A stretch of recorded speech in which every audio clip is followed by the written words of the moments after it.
आज मैं आपको एक ऐसी कथा सुनाने जा रही हूं जो शिव पुराण में वर्णित है। बहुत समय पहले घने जंगलों के बीच एक आश्रम था जहां रहते थे महान तपस्वी मृकंडू ऋषि और उनकी पत्नी मरुद्वती। उनके पास सब कुछ था, ज्ञान, सम्मान, शांति, लेकिन एक चीज की कमी थी, संतान। रात के सन्नाटे में मरुद्वती अक्सर रोती थीं, हे प्रभु, क्या मैं कभी मां नहीं बन पाऊंगी? मृकंडू ऋषि उन्हें समझाते, लेकिन उनके अपने दिल में भी दर्द था। एक दिन ऋषि ने निश्चय किया, अब मैं महादेव को प्रसन्न करूंगा। वे जंगल में गए और कठोर तप करने लगे। धूप में खड़े रहना, बारिश में ध्यान करना, कई दिनों तक अन्न जल त्याग देना। सालों बीत गए, शरीर कमजोर हो गया, लेकिन भक्ति और विश्वास और भी मजबूत हो गया। एक दिन अचानक वातावरण बदल गया।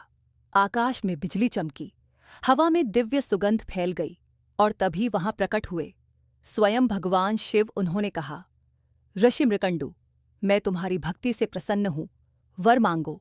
शिवजी ने कहा, या तो तुम्हें एक महान लेकिन अल्पायु पुत्र मिलेगा, या एक साधारण लेकिन दीर्घायु पुत्र। क्षण भर के लिए आशीष सोच में पड़ गए, फिर बोले, प्रभु, मैं ऐसा पुत्र चाहता हूं जो महान हो, चाहे उसकी आयु कम ही क्यों न हो। महादेव मुस्कुराए, तथास्तु।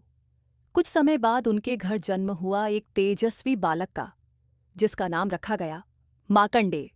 जन्म के समय ही उसके चेहरे पर अद्भुत तेज था। मार्कंडेय बचपन से ही अलग था। उसे खेल कूद से ज्यादा पूजा में आनंद आता। वह हर दिन शिवलिंग के सामने बैठ जाता, एयूएम नमः शिवाय का जाप करता रहता। गांव के लोग कहते, ये कोई साधारण बालक नहीं है।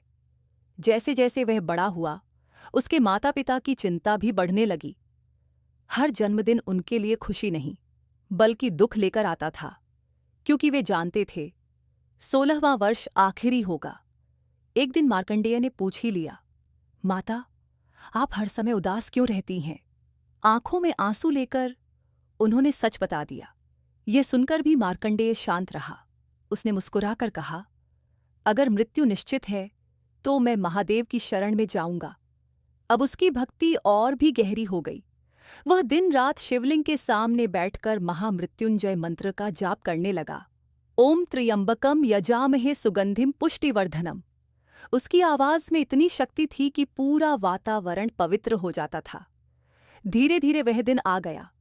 आकाश में अजीब सन्नाटा छा गया, हवा रुक गई, समय जैसे ठहर गया। यह संकेत था, मृत्यु का समय आ चुका है।